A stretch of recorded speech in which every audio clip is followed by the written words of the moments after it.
Bonjour à tous, on se retrouve dans une nouvelle vidéo aujourd'hui avec Benjamin Santarmé. Cette vidéo va t'expliquer comment réussir tes épreuves de sport pour le concours EPPA ou ESA. Alors dans cette vidéo, on va décortiquer chaque épreuve. Je suis aujourd'hui avec un spécialiste, Benjamin Santarmé, qui est coach sportif pour l'armée et qui est ancien officier de l'armée française. Benjamin, je te laisse te présenter. J'étais officier dans l'armée de terre. Aujourd'hui, j'accompagne des jeunes pour se préparer physiquement, mentalement pour l'armée. Donc j'accompagne beaucoup de personnes chaque mois pour se préparer à différents tests. Pour ces épreuves sportives de l'ESA, EPPA, que j'ai moins l'habitude de préparer, on va partir ensemble sur traction, course, gainage, natation. Let's go! Allez, c'est parti, on se retrouve tout de suite avec les tractions. Allez, let's go Benjamin, on va envoyer notre max de traction le plus vite possible, comme ça on en aura terminé avec cette épreuve. Attends, on va s'échauffer quand même. Pensez toujours à vous échauffer avant toute chose, c'est important. Petit échauffement articulaire, musculaire, on fait ça.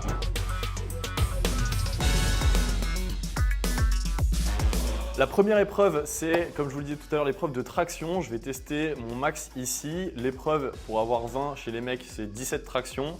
Chez les filles, c'est de la suspension avec la tête au-dessus de la barre. On fera ça juste après, on commence par les tractions. D'ailleurs, petite précision, normalement, le jour des épreuves, vous avez le droit d'utiliser de la magnésie. Let's go. 1, 2, 3, 4.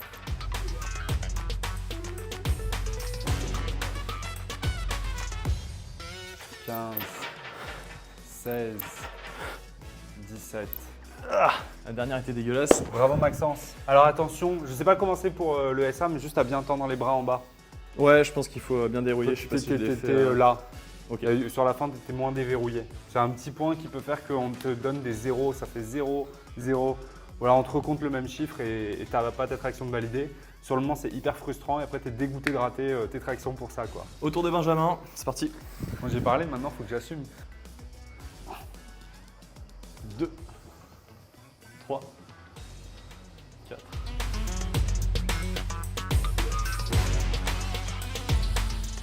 15, solide. 16.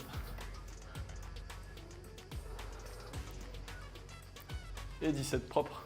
Je vous laisse avec lui pour qu'il vous explique rapidement comment bien faire ces tractions, comment s'entraîner sur toute une année pour performer et arriver à cet objectif de 17 tractions le jour du concours. Merci Maxence. Il y a 2 erreurs à éviter le jour des tests qu'on voit beaucoup, qui pénalisent plein de candidats qui en fait vont avoir moins de traction comptabilisée. Donc Maxence, est-ce que tu pourrais juste te mettre en traction s'il te plaît? Là, tu es en position basse. Là, l'erreur numéro 1, c'est de ne pas être bras tendus. Relâche complètement, déverrouille complètement les épaules ici. Là, on est sûr que c'est validé. Ça, tu vois, ça c'est une traction qui ne va pas être comptabilisée et c'est un coup à perdre des tractions. La deuxième erreur, c'est en fait, en haute traction, tu vas venir faire ça, de lever le coude pour dire à l'instructeur que oui, ton coude il est au-dessus de la barre. Mais si tu viens gratter ta traction en grappillant, non, c'est pas bon. Donc fais attention à ces 2 erreurs, à avoir un mouvement qui est complet, qui est vraiment propre.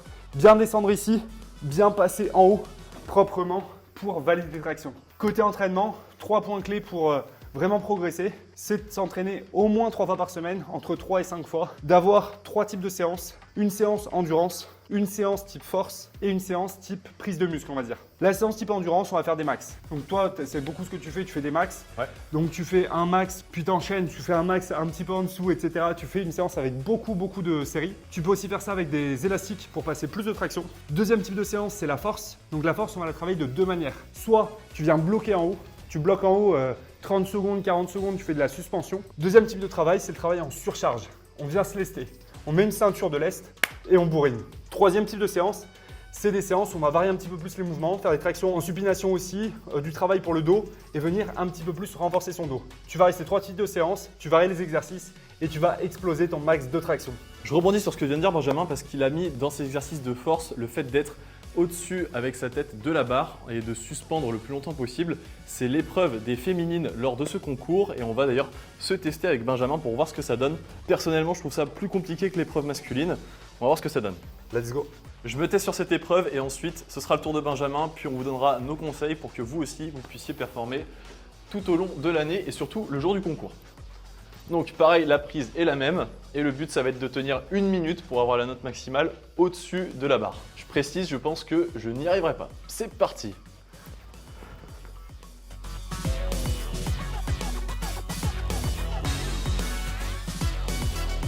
25. Tu es à 28 secondes. 28 secondes pour ma part. On avait fait les tractions avant, je ne sais pas si ça joue, mais je tiens pas plus longtemps. Bon, let's go. Je dois le faire aussi du coup. Allez, vas-y, Benjamin, c'est parti.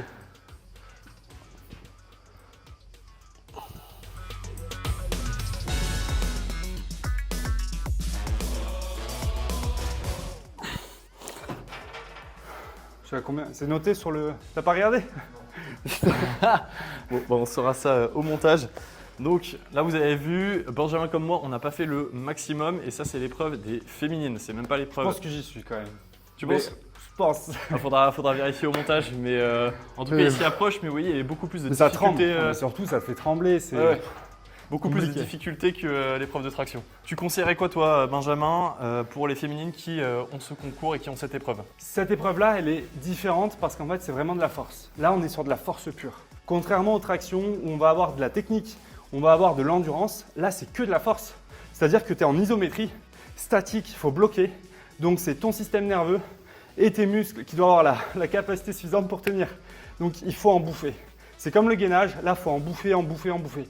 Donc ça, tu vas pas pouvoir le faire tous les jours. Surtout pas tous les jours. Ça va être vraiment pénalisant de le faire tous les jours. Donc là, on va être sur 3 séances maximum de ce type-là par semaine, plus après du travail du dos. Mais on va faire vraiment 3 fois dans la semaine de la suspension où on va tenir au-dessus de la barre en se gardant toujours un jour de récup. Et entre chaque série, on prend beaucoup de récupération pour bien récupérer. Donc là, minimum 2 minutes de récupération. Pendant ce temps-là, tu peux faire des pompes, tu peux faire des abdos, mais rien qui travaille le dos. Et si tu fais ça bien, tu vas pouvoir progresser, mais c'est un travail qui est vraiment plus difficile parce que c'est juste dur. On en a fini avec les tractions et avec la suspension et maintenant on va se tester sur le gainage. Je rappelle, pour avoir 20 sur 20 à cette épreuve, il faut tenir 3 minutes. On a le chrono qui est juste ici. Benjamin, est-ce que tu es prêt? Ouais. Allez, feu, c'est parti.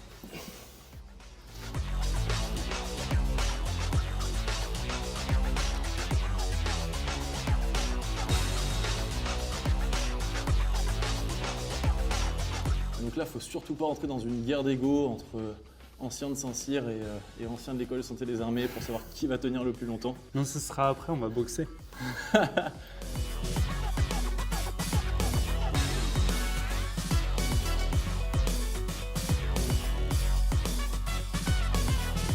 Ce qui va vous aider le jour des épreuves, contrairement à nous, c'est qu'en général, on est tous alignés à côté et que chacun supporte les autres. Donc il y a vraiment un esprit de cohésion alors qu'on n'est même pas encore à l'école. Et ça joue beaucoup sur le mental. Et cette épreuve de gainage, c'est avant tout du mental. Voilà, faut pas être trop bas, les fesses trop basses ni trop hautes. À l'armée, on dit que si on a les fesses trop hautes, on se fait enculer par les pigeons. Et si on les a trop basses, on encule les taupes.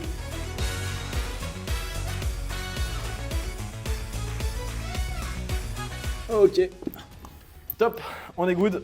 J'ai gagné. Et Saint-Cyr qui remporte haut la main cette épreuve. On a fait à peu près 3 minutes, enfin plus de 3 minutes. 3 conseils pour le gainage qui vont vraiment changer vos résultats. Premier conseil déjà sur la position. Bien souvent, quand on fait du gainage, on vient mettre ses coudes un peu sous ses épaules. Grosse erreur. Là, tu forces beaucoup plus. Première chose, tu vas les mettre en avant de ton buste. Comme ça, ici, tu vas déplacer ta courbe de résistance sur tes épaules. C'est bien tes épaules qui vont pouvoir être bien placées. Ton numérus ici va être bien enfoncé dans le sol. Tu auras moins à forcer que si tu es là. Si tu es là, tu vas plus travailler sur les abdos et tout. Là, tu vas être plus tranquille. Deuxième chose, faut pas parler. Maxence, il parlait beaucoup. Votre coach pour le SA, il est très bien pour l'entretien, mais sur le sport, il parle beaucoup. Ici, on est concentré. On regarde le sol, on ferme les yeux, on se détend et on respire.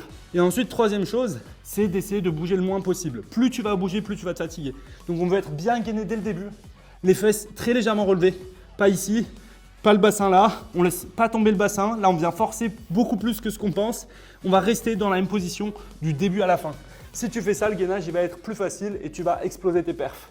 Ok, ça marche. Et maintenant, dis-nous, Benjamin, comment est-ce qu'on s'entraîne concrètement à faire du gainage? Est-ce qu'on en fait tous les matins, on se met en position et on essaie de tenir ces 3 minutes? 3 fois par semaine, tu te fais des petites séances gainage. Beaucoup de gainage sur les coudes. Tu n'as pas besoin de chercher à en faire 15 minutes. Juste déjà, rien que tu fais 2-3 séries, 3 fois par semaine de gainage sur tes coudes.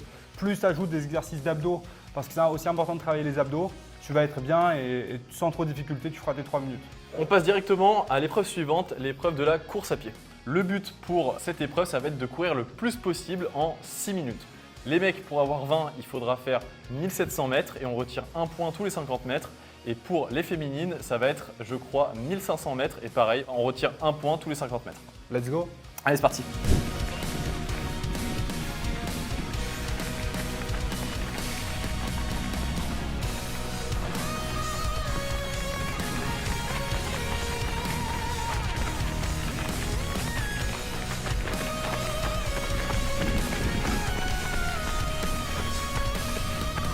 Alors, Perfect. Donc là avec Benjamin on vient de finir les 6 minutes, on a pas mal couru, on n'a pas fait un gros chrono donc on va le garder pour nous. Mais on va quand même vous donner les conseils pour que vous puissiez performer le jour du concours, sachant que vous les passerez normalement très tôt le matin, c'est la première épreuve qu'on passe, c'est l'épreuve de course. Donc il sera à peu près 8h, 8h30 le matin, donc ça devrait aller au niveau des températures. Je dis ça parce qu'il y a quand même des élèves qui m'ont demandé. D'ailleurs, je rajoute que ensuite c'est l'épreuve de traction en général qui suit, puis le gainage et on finit par la natation. Benjamin, je te laisse expliquer comment est-ce qu'on performe en course, comment est-ce qu'on va chercher justement ce 1500, ce 1700 mètres en 6 minutes. carrément. Bon, déjà, il faut une piste, un terrain plat et c'est ce qu'on n'avait pas là. Donc, on a juste fait un petit travail d'accélération. Et sur les 6 minutes, comment est-ce qu'on performe? Ça se travaille sur le long terme.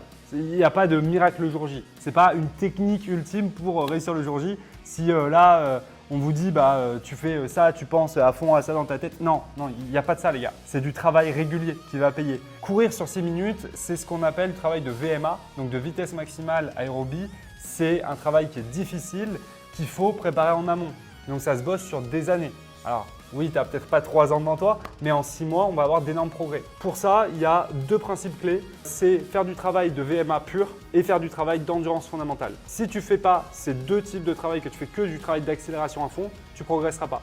Si tu fais que du travail d'endurance fondamentale, pas de travail de fractionné, tu ne progresseras pas. Donc on veut vraiment mixer les deux en y allant de manière très progressive et en prenant en compte que le corps a besoin de temps pour s'adapter, en faisant du renforcement musculaire pour les membres inférieurs, parce que sinon on augmente le risque de blessure et on peut vite se blesser. Les jambes, ça se blesse beaucoup. On va avoir plein de blessures possibles, périostite, TFL, donc essuie-glace, tendon d'Achille, bref, il y a plein de choses possibles. On veut éviter tout ça. Donc il faut vraiment être progressif, régulier, faire du renforcement musculaire pour les jambes et varier les 2 types de séances, endurance fondamentale, fractionnée. Endurance fondamentale, on court lentement. Par exemple, moi je vais courir à 6 minutes au kilomètre. Donc ça veut dire que pour faire 1 km, je vais mettre 6 minutes. C'est assez lent. Pour le travail de fractionné, tu peux commencer par faire du 30-30. 30 secondes à fond, 30 secondes lentement. Si tu fais 30 secondes à fond, 30 secondes lentement, tu fais ça une fois par semaine, tu fais 10 fois ce 30-30, tu prends 3 minutes de pause, tu refais 10 fois ce 30-30, tu peux être sûr que ta VMA va se développer. Et à côté, l'endurance fondamentale, tu fais une séance au début, puis 2, puis 3, tu vois en fonction de tes progrès. Et en faisant ça, normalement, tu seras déjà plutôt bien. Il nous manque maintenant que l'épreuve de natation. Hélas, on vous mettra une petite photo de la piscine à l'écran. C'est pas suffisant pour faire l'épreuve qui est un 100 plus 10 mètres d'apnée. Donc en gros l'épreuve c'est quoi? Ça va être de faire 100 mètres le plus vite possible en nage libre. Je vous conseille quand même de faire du crawl et de faire 10 mètres d'apnée. Moi je conseille quand même de s'entraîner à faire de l'apnée et à faire des exercices de respiration parce que quand on a fini ce 100 mètres et qu'on est à bout de souffle, réussir à faire 10 mètres d'apnée, c'est pas chose aisée et ça peut faire perdre beaucoup de points lors de l'épreuve. Est-ce que toi Benjamin, tu as des techniques, des recommandations pour s'entraîner à la natation? C'est comme la course à pied, ça va être un travail de long terme. Sauf que là, on ajoute une dimension en plus, c'est la technique.